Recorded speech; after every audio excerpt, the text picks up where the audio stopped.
예, 저는 국민의힘 소속이고요. 울산 남구 을 지역구를 가지고 있는 국회의원 김기현이라고 합니다.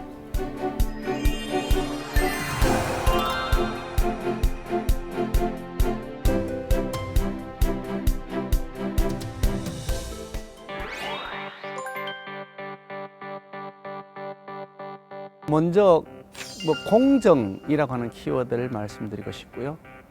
또 하나는 일관성, 마지막으로는 트랜스포머, 그렇게 말씀드리고 싶습니다. 법을 공부했고 사법고시를 거쳐서 판사로서 처음 이제 사회 활동을 시작했는데 사회가 공정해야 된다, 그런 생각들을 많이 했죠. 그래서 판사를 하게 됐고 또 그 생활의 습관이 지금까지 정치를 하면서 계속 남아 있는데요. 우리 사회 속에서 백 없는 사람, 돈 없는 사람, 신분 상속을 제대로 못 받은 사람들은 자신의 입지를 높일 수 있는, 신분을 상승시킬 수 있는 이 계층 간 사다리가 거의 무너져 가고 있습니다.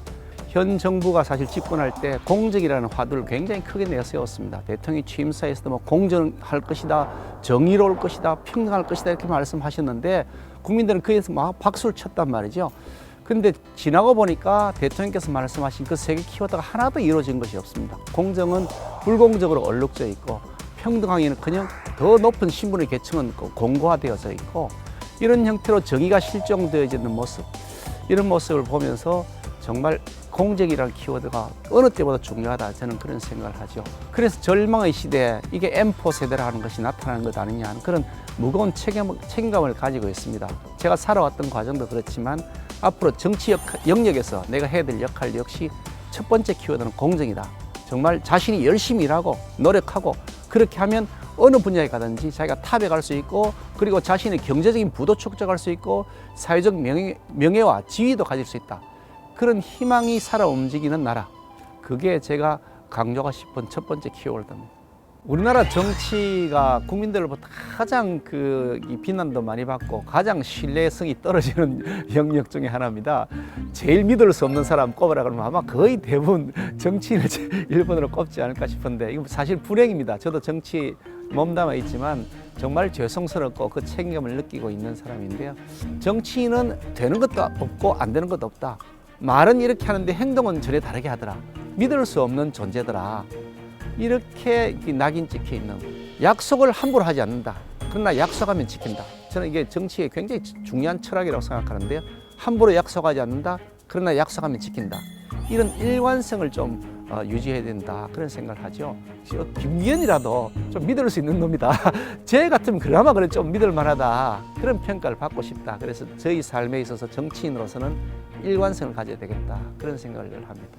변신, 이런 트랜스포머, 막 변신한다 이런 의미인데요. 판사로 시작해서 변호사를 갔다가 거기에서 다시 이제 국회의원으로 갔다가 광역단체로 갔다가 다시 시장으로 국회의원으로 돌아왔습니다.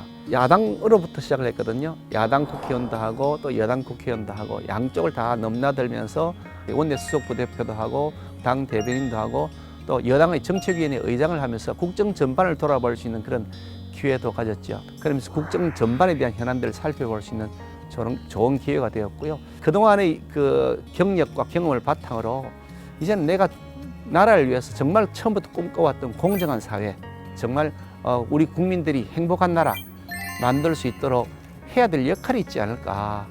그 역할을 위해서 트랜스포밍을 해야 될 때가 다가오고 있다. 한 단계 이제 업그레이드 한다, 이런 의미라고 해석해도 좋을 것 같고요.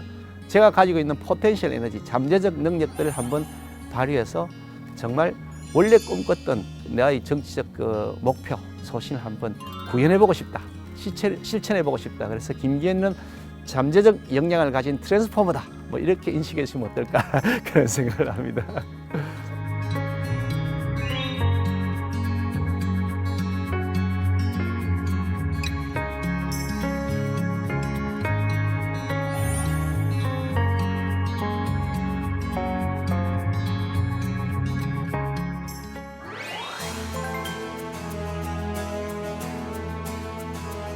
정치는 우리나라의 경우에는 생존이라고 저는 생각합니다. 남북 분단의 상황에서 우리는 정치를 잘못하면 나라가 망할 수도 있고 국민이 생명을 잃게 될 수도 있다, 그런 생각을 하죠. 전 세계 유일한 남북 분단 국가인데 그 북한은 핵무기를 모장하고 있고 초대형 방사포와 북한판 이스칸데르 미사일 같은 온갖 무기로 대한민국을 위협하고 있는 상황이 있고요. 그래서 대한민국 정치가 자칫 잘못하면 이 대한민국이 북한에 의해서 점령당하는 상황도 우리가 배제할 수가 없다. 그렇게 되면 대한민국 국민의 행복과 생존권, 자유권은 모두 다 박탈되겠죠. 그만큼 심각한 상황이다. 그래서 다른 나라와 달리 우리의 정치는 경제 문제도 중요하죠. 당연히 중요합니다만 그보다 우선 생존을 위한, 대한민국 생존을 위한 그런 정치를 하는 것이 굉장히 중요한 나라다, 그런 생각을 하고요. 경제 문제도 1차가 우리 생존에 가는 것이지만 또 2차는 경제 문제를 잘 해결해야 되는 것이다. 일자리를 만들어드리고 기업이 자유롭게 활동을 할 수 있도록 영역을 많이 보장해드려서 거기에서 일자리들이 창출되고 경제적 부가 축적이 되고 그렇게 할 수 있는 그것이 우리 정치가 해야 될 역할이 아닐까. 우리나라의 정치는 1번은 생존이다, 2번은 경제다. 그렇게 생각합니다.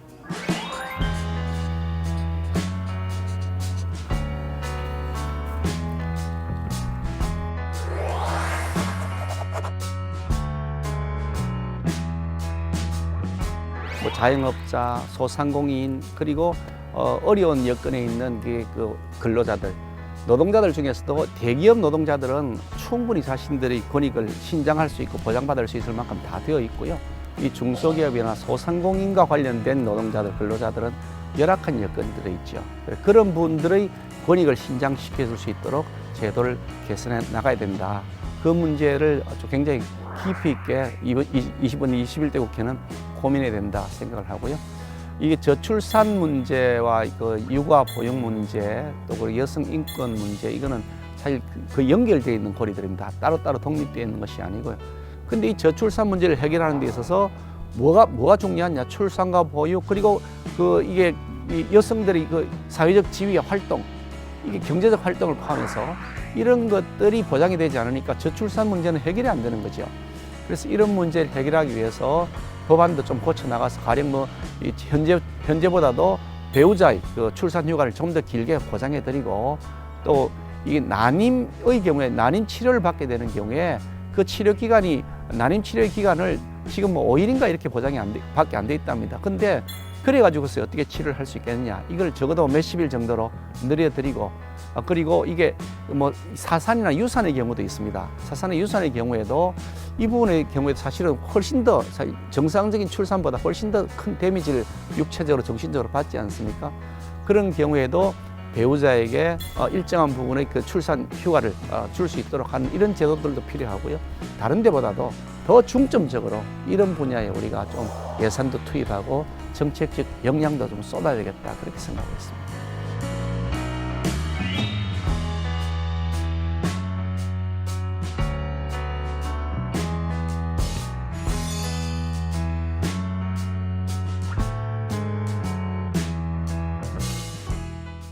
김 의원, 수고 많았지. 그 가운데 희망을 봤지, 그지? 희망 봤어. 함께 해주시는 많은 분들이 계셨고, 응원해 주시는 분들이 계셨고, 김기현의 그 소신과 철학에 보조를 맞춰주시면서 위로해 주시는 분들, 격려해 주시는 분들 많이 발견했잖아. 거기에 희망을 봤잖아, 그지? 이제 그 희망을 바탕으로, 그 가지고 있는 열정을 바탕으로 한 번 더 열심히 좀 뛰어봐. 대한민국 국민들 행복해하는 나라, 정말 자랑스러운 대한민국 한번 만들어 봐야 하지 않겠냐? 기현아, 네가 잘할 걸 난 기대한다.